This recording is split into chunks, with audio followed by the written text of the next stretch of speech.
আসসালামু আলাইকুম। হোয়াটসঅ্যাপে ভয়েস পাঠানোর দুইটি নিয়ম দেখাবো। আমরা অনেকেই হোয়াটসঅ্যাপে ভয়েস পাঠাতে পারি, কিন্তু আমরা অনেকেই প্রথম নিয়মটি জানি, কিন্তু দ্বিতীয় নিয়মটি আমরা অনেকেই জানি না।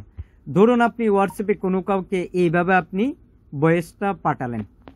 ওকে, এইভাবে যখন ভয়েসটা যাবে, সেই ব্যক্তি ইচ্ছা করলে এই ভয়েসটি শোনার পরে ইচ্ছা করলে সে শেয়ার করতে পারবে, ডাউনলোড করতে পারবে, রেকর্ড করতে পারবে। ওকে, এইভাবে যদি আপনি ভয়েসটা পাঠান, তাহলে কি হবে, আপনার তথ্য বা কথা সেই ব্যক্তি রেকর্ড বা শেয়ার করতে পারবে। ওকে, এখন আরও একটি নিয়ম রয়েছে, এটি হলো প্রথম নিয়ম। দ্বিতীয় আরেকটি নিয়ম রয়েছে, দেখুন ভয়েসের উপর আপনি চাপ দিবেন, দিবার পর উপরে ধাক্কা দিবেন, তারপর দেখুন বৃত্তাকার ওয়ান দেওয়া আছে, এখানে আপনি ক্লিক করবেন। ওকে, এখানে ক্লিক করার পরে যখন এইভাবে আপনি ভয়েসটা পাঠাবেন, ওকে, তখন ভয়েসটা এইভাবে যাবে। আর এইভাবে ভয়েসটা আপনি পাঠানোর পরে সেই ব্যক্তি শুধু একবার মাত্র শুনতে পারবে, দ্বিতীয়ত সে ডাউনলোড করতে পারবে না, শেয়ার করে কোনো কাউকে পাঠাতে পারবে না, এবং যতবার সে চেষ্টা করুক সেটা আর ওপেন হবে না। শুধু একবার শুনতে পারবে, দ্বিতীয়বার আর ওপেন হবে না, কোনো কাউকে ডাউনলোড করে পাঠাতে পারবে না এবং শেয়ার করতে পারবে না।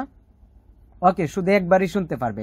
ওকে, আমি মনে করি আপনি যদি মনে করেন যে আপনার খুবই গুরুত্বপূর্ণ কথা অন্য কেউ শুনলে ঠিক আছে সমস্যা হবে, ওকে, তাহলে আপনি এইভাবে আপনি ভয়েসটা পাঠাতে পারেন। ওকে, সেই ব্যক্তি ভয়েসটা একবার শুনতে পারবে, সেটা আর ডাউনলোড করতে পারবে না, শেয়ার করতে পারবে না। ওকে, একবার শোনার পর দ্বিতীয়বার আর শুনতে পারবে না।